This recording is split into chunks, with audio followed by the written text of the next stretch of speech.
Kalau bicara cinta negara, kesatuan Republik Indonesia, ya maaf gitu loh. Saya agak keberatan kalau ada orang yang cuma hanya mengaku-ngaku tapi tidak pernah berbuat kepada negara, atau setelah mendapat kekayaan, menikmati hasil alam, hasil bumi baru memberi, itu bukan sebuah kecintaan.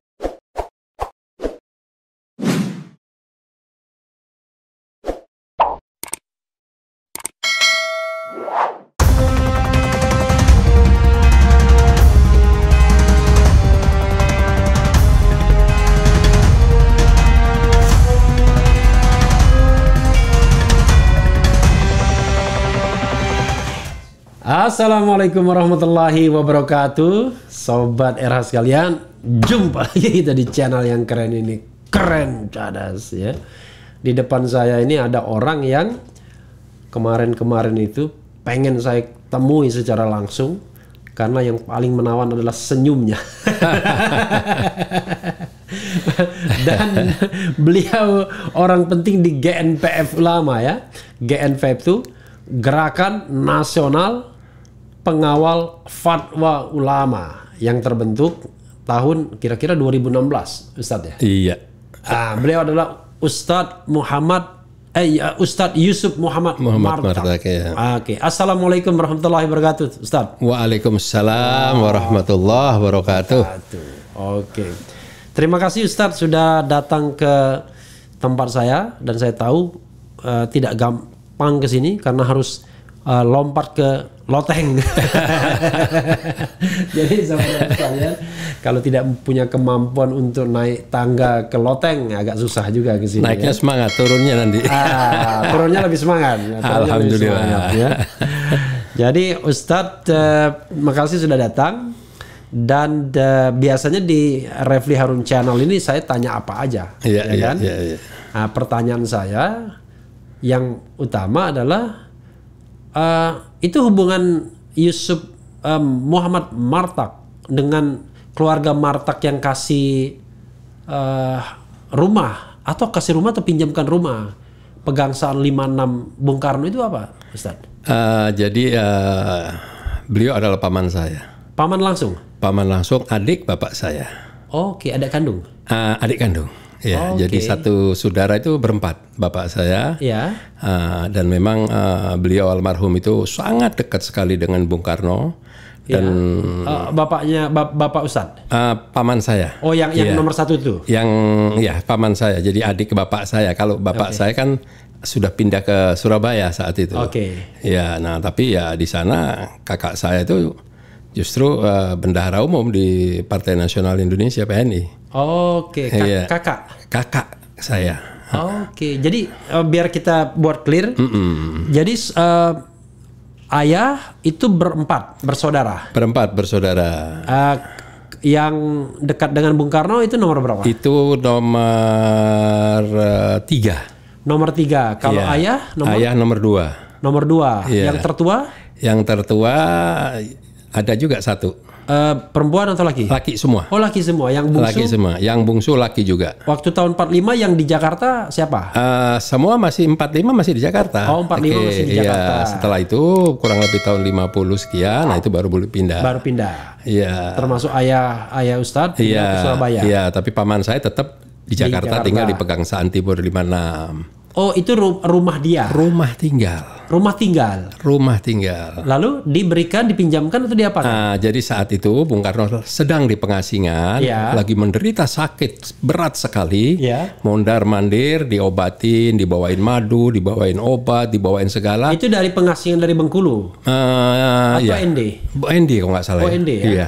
Jadi kenapa ini dilakukan semua? Karena saat itu dia sudah melihat ada tanda-tanda bahwa kita ini mau merdeka gitu ya kan. Nah sampai akhirnya berhasil dan diminta saat itu sebenarnya Fakta Proklamasi itu kan akan dibacakan di Monas.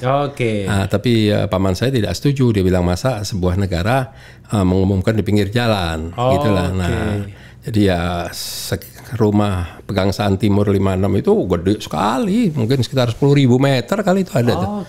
Iya, nah disitulah disampaikan. Tanahnya 10.000 meter ya? Kurang lebih begitu ya. Nah setelah berjalannya waktu dia melihat sebagai ini adalah suatu sejarah atau enggak sejarah gitu kan. Akhirnya belum puas Mas Ian.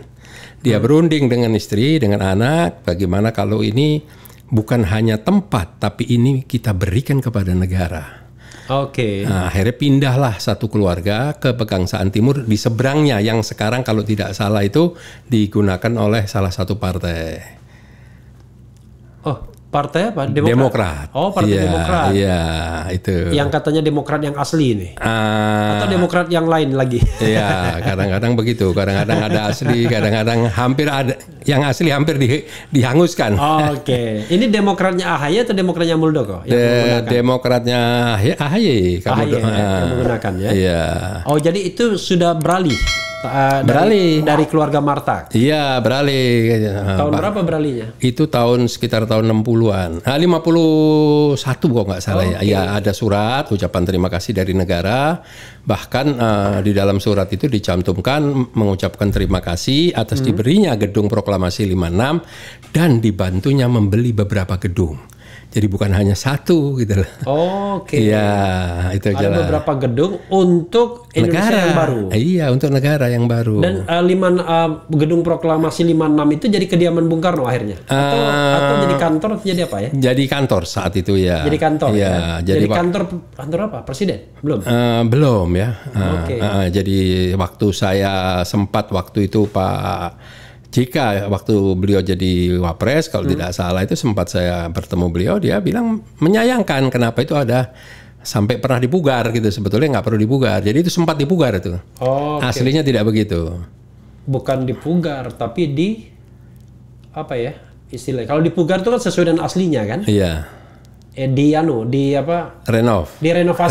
kurang lebih begitu ya. Kalau renovasi kan bikin gaya lain gitu kan. Iya, sementara kan itu mesti cagar budaya kan. Iya, kalau dipugar sesuai aslinya kan. Jadi memang kalau bicara kecintaan kepada Bung Karno berarti pasti mencintai negara kan. Nah, kalau bicara cinta negara, Kesatuan Republik Indonesia. Ya, maaf gitu loh. Saya agak keberatan kalau ada orang yang cuman hanya mengaku-ngaku tapi tidak pernah berbuat kepada negara atau setelah mendapat kekayaan menikmati hasil alam, hasil bumi baru memberi itu bukan sebuah kecintaan itu ya. Kalau boleh Paman normatif dulu saja. apa pengusaha?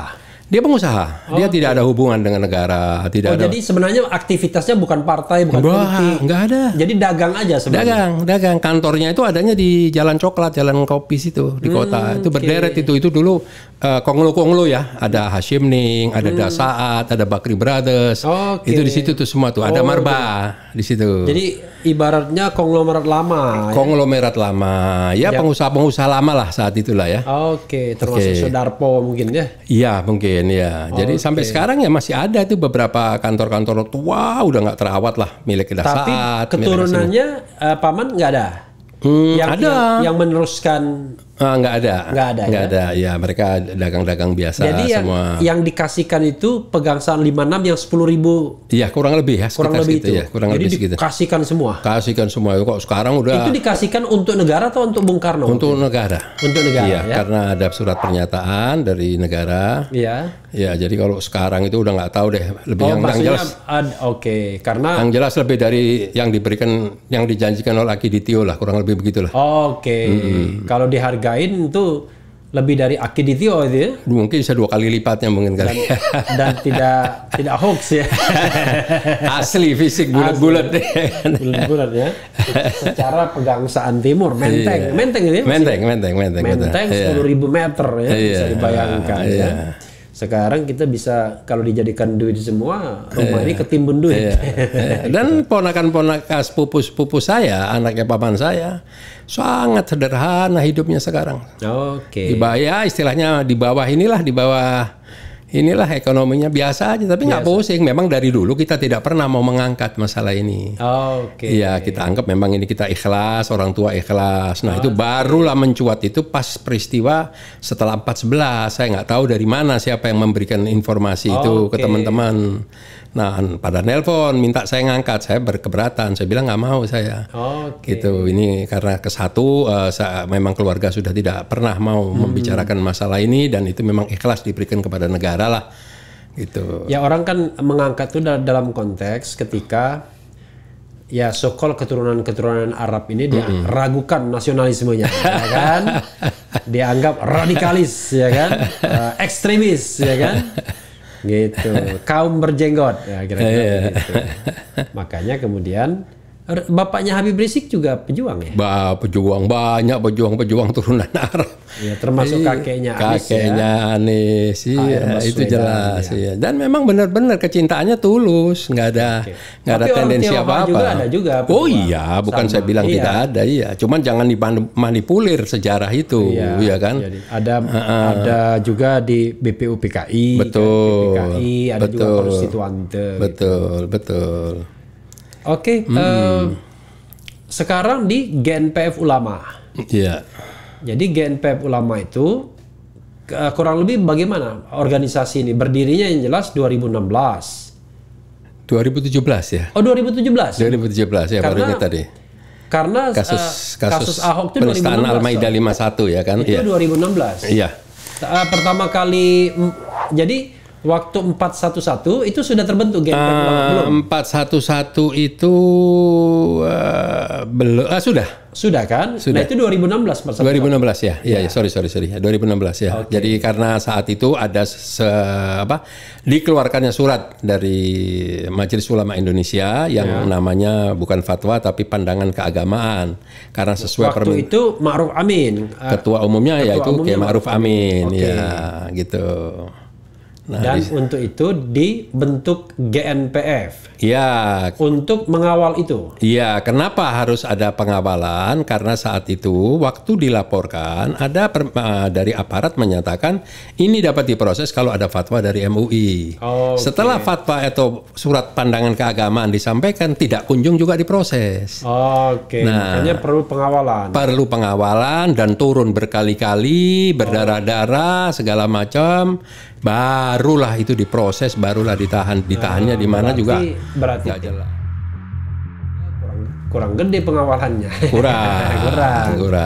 Terlalu eksklusif barangkali masih ya. TP3 yang kilometer 50. Iya. Ya pengawalannya cukup bagus, karyanya sudah bagus semuanya. Cuman memang perlu konsistensi.